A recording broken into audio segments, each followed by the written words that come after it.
రుచిగా అనిపించింది. నేను అప్పటి నుంచి నేను మొదటైతే మరి నాన్న చెప్తూ ఉంటే పక్కనే చెప్తా ఉండేదాన్ని. ఆ దేవుడు దర్శనము నాకు ఎప్పుడైతే వచ్చిందో, ఆయన చేతి స్పర్శ అయితే నాకు ఎప్పుడు తగిలిందో అప్పటి నుంచి కూడా నాకు నేనుగా దేవుడు నాతో ఏది మాట్లాడితే అదే నేను దేవుని ప్రజలకి ప్రకటిస్తూ ఉన్నాను. నా ప్రకటన వల్ల ఎవరి మనసు మారిందో లేదో నాకైతే తెలియదు, కానీ సమస్తము చూస్తున్నటువంటి నా తండ్రికి మాత్రం సమస్తము తెలుసు. ఎందుకంటే తల్లి గర్భంలో రూపించక మునిపే నేను నిన్ను ఎరిగి ఉన్నానని దేవుడు లేఖనం సెలవిస్తూ ఉన్నది. పరిశుద్ధ గ్రంథం, ఈ పరిశుద్ధ గ్రంథంలో లిఖితమైన ప్రతి ఒక్క మాట కూడా నమ్మదగినది. దీన్నంతకను నేను నమ్ముతున్నాను కనుక దేవుడు నాతో మాట్లాడుతున్నాడని నేను నమ్ముతున్నాను.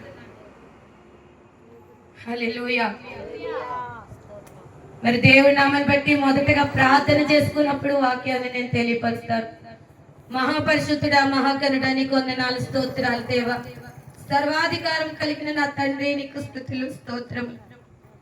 ఒట్టిదానిని ఎందుకు పనికిరాని దాన్ని, ఎట్టి యోగ్యత లేని దాన్ని, పిలిచిన వాడువు, నమ్మదగిన వాడు దేవా. నీకు వందనాలు, స్తోత్రం.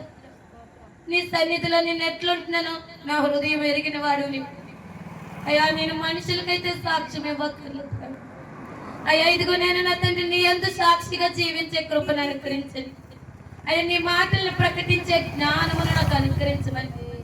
ఇదిగో నేను నా తండ్రి తప్పులుంటే నన్ను క్షమించండి అయ్యా. నీ మాటలను ఎట్లా వివరించాలో, అలా ఎలా ఎరిచి వడ్డించాలో నాకు నేర్పించండి. మొదటగా నేను నిలబడుతున్న ప్రభా, నువ్వు నన్ను బలపరచమని, అభిషేకించమని అయ్యా. ఇదిగో నాయన నా తండ్రి నిలవబెట్టుకుని ప్రకటించేటువంటి కృపా భాగ్యమును నాకు అనుకరించమని నా ప్రభువు, నా రక్షకుడైనటువంటి యేసు నామములో ప్రార్థించి మొదలు పెడుతున్నాను నా పరమ తండ్రి, ఆమేన్.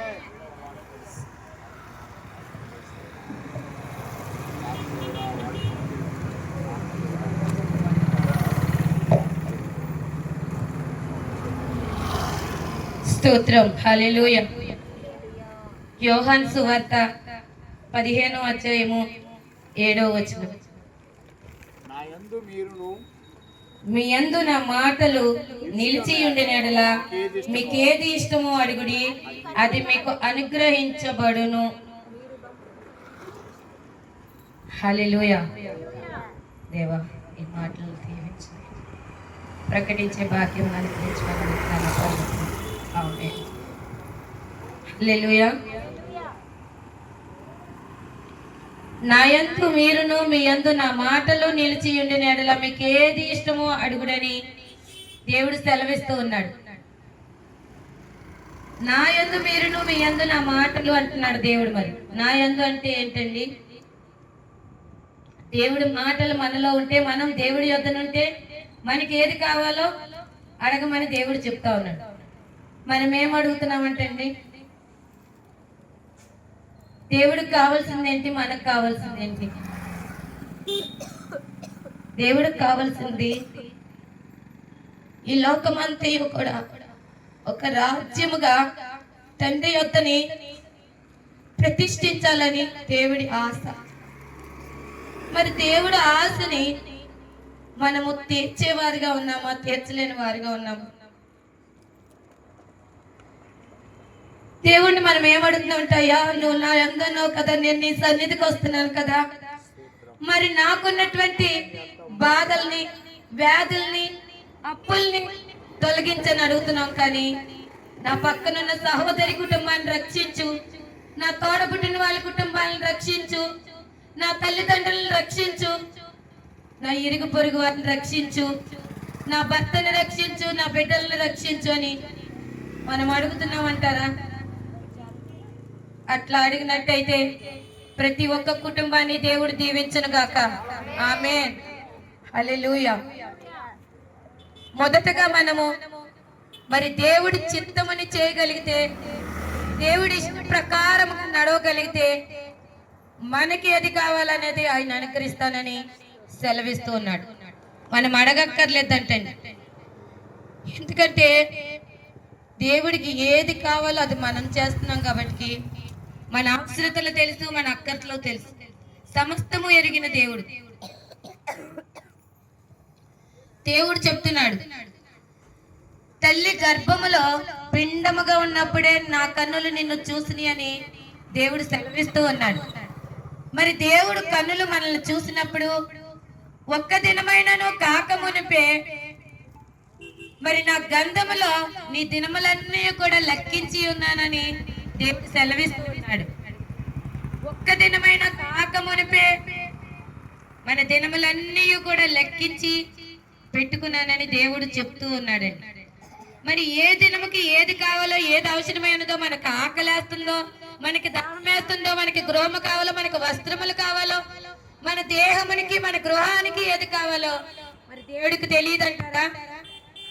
దేవుడికి తెలుసు కాబట్టి సమస్తమునే మనకి సమకూరి జరిగిస్తున్నాడు ఆయన. రేపేమి కావాలో మనకు తెలియదు, రేపేమి జరుగుతున్నదో మనకు తెలియదు.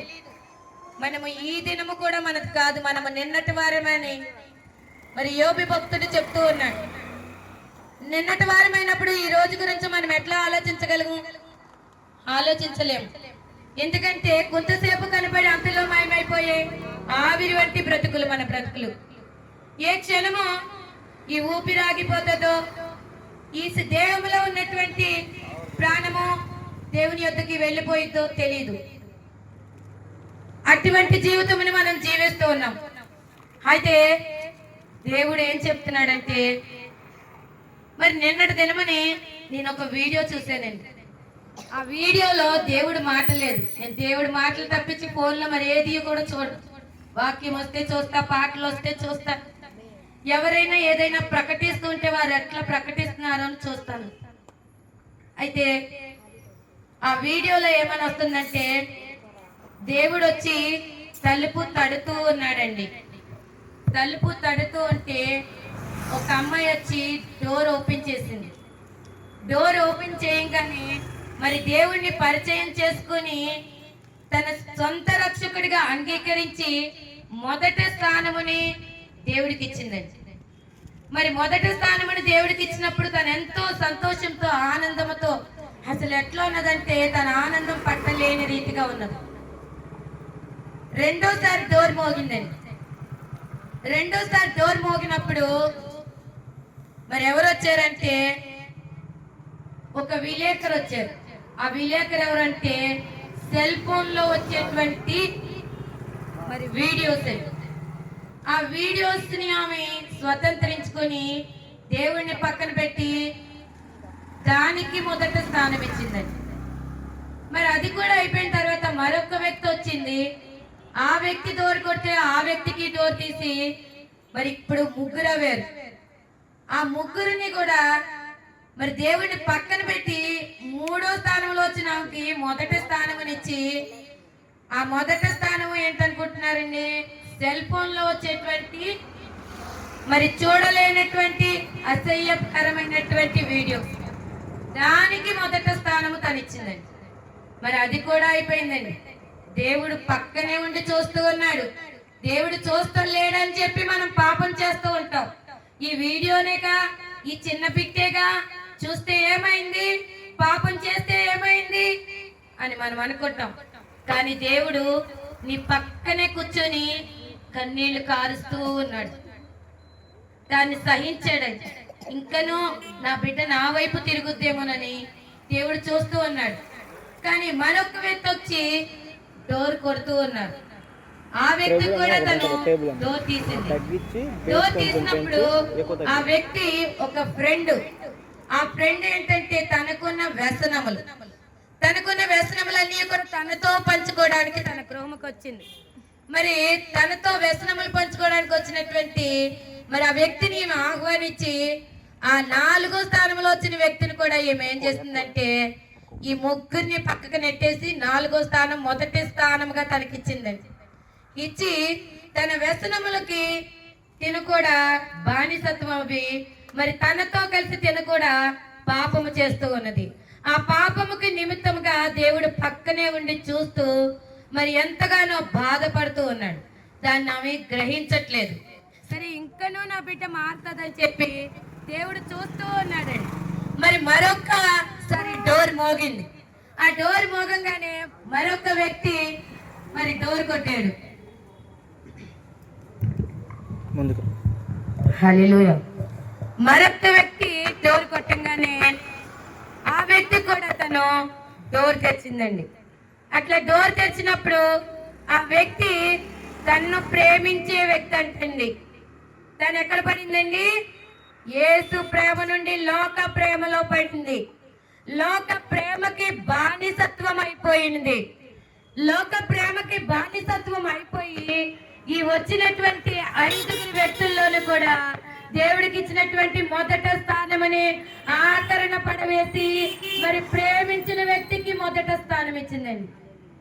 ఆ ప్రేమించిన వ్యక్తి వైపు, దేవుని వైపు ఎట్టు చూడాలో తనకు అర్థం కాక తను ఎంతగానో ఆగ్రహం తెచ్చుకున్నట్టు రీతిగా తన ముఖం వికారము చేసుకుని దేవుడినే విడిచిపెట్టాలనేటువంటి స్థితికి తను దిగజారిపోయింది.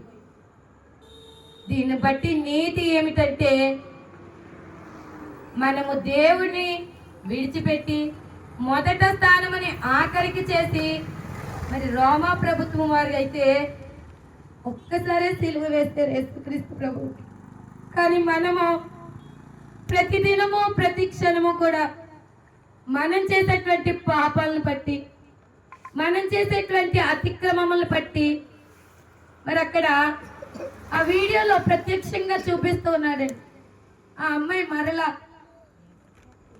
సిలువ మాను మీద యేసుక్రీస్తు ప్రభువుని పడుకోబెట్టి చేతులకు ఎంతో కసిగా మేకులు కొడుతూ, కాళ్ళకి ఎంతో కోపంగా మేకులు కొడుతూ దేవుడిని హింసించే రీతిగా తను దేవుడు కళ్ళంటే నీళ్లు కాచుకుంటూ బాధపడుతున్నాడే తప్పించి తన్ని ఏమాత్రము చెప్పించట్లేదు. ఏమాత్రము కూడా తన్ని తిట్టట్లేదు, నోరు తెరవట్లేదు. మొదటిగా మన కోసము తనకు తాను తగ్గించుకొని తాను విత్తుడైపోయి స్వరూపమైనను సొగసైనను లేకోకుండా మన కొరకు ఆయన గాయపడి అవమానించబడి తృణీకరించబడి తన ప్రాణమును త్యాగముగాను బలిగాను మన కొరకు కలవరి శిలువ మీద బలిస్తే మనమేం చేస్తున్నామంటే దేవుడిని నమ్మేమని చెప్పి దేవుడిని మోసగించేవారుగా, మరలా మరలా పాపములో పడేవారుగా,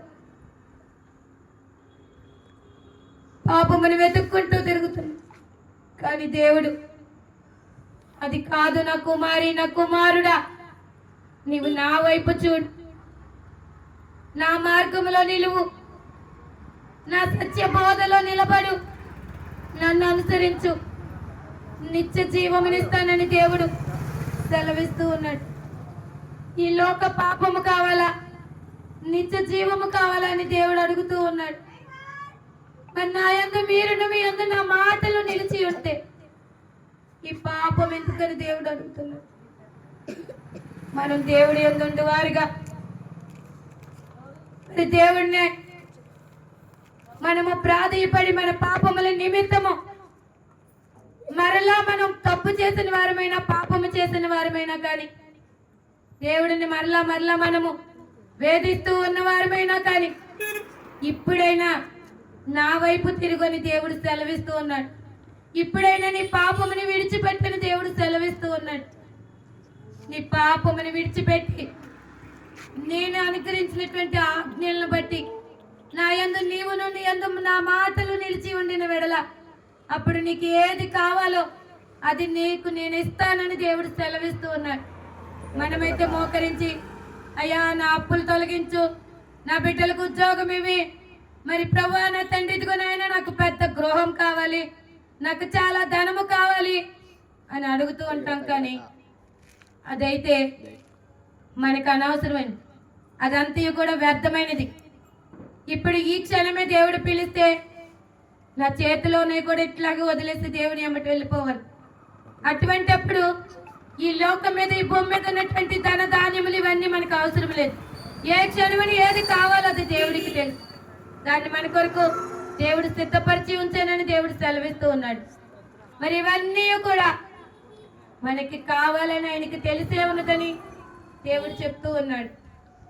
మనం ఇప్పుడైనా దేవుడు మనలో ఉన్నాడు, మనము దేవుడి యొద్ద ఉన్నామని నిజముగా హృదయపూర్వకముగా నమ్మి ఆయన యొద్దనే ప్రార్థించి ఆయన కొరకు అనేక మందిని ఒక రాజ్యముగాను ఒక సైన్యముగాను తయారు చేసేటువంటి ఒక యోధులుగా ఒక సైన్యముగా మనము కూడా ఉండి ఐక్యతతో ప్రార్థించి ఐక్యత కలిగి అపోస్తులు ఏ రీతిగా అయితే ఐక్యతతో ప్రార్థించినప్పుడు ఆరాధించినప్పుడు ఆయన ఆత్మని కుమ్మరించి బలపరచడం, అట్టి రీతి అయినటువంటి బలమును మనం కూడా పొందుకోవాలని మరి దేవుడిని ఆశిద్దాం.